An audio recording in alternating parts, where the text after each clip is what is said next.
Akses wisata ditutup total pasca Hari Raya Idul Fitri 1441 Hijriah.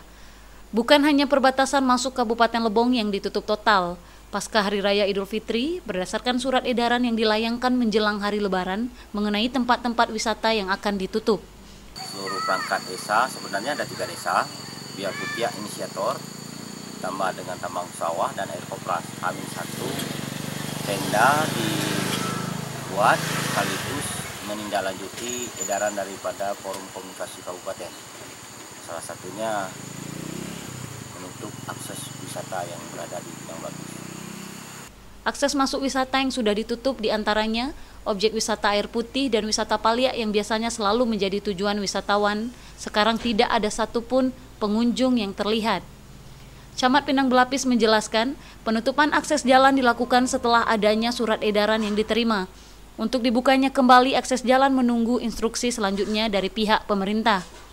Jelas, bagi siapa saja, tidak terlepas dari pejabat atau masyarakat biasa, bagi yang ingin berkumpul, membuat kerumunan massa yang terpusat di wisata Bia Putih atau waterboom, itu dengan tegas di posko Bia Putih ini mengarahkan untuk putar balik.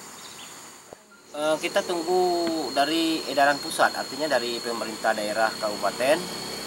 Nah, kalaulah memang penyakit corona ini memang sudah dikatakan aman, kemungkinan besar kita tunggu instruksi dari atas. Objek wisata Danau Picung masih terlihat beberapa pengunjung yang datang untuk berwisata.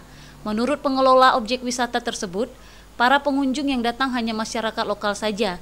Di samping itu, masyarakat yang datang dihimbau harus menggunakan masker serta mencuci tangan. Mita Kintan melaporkan.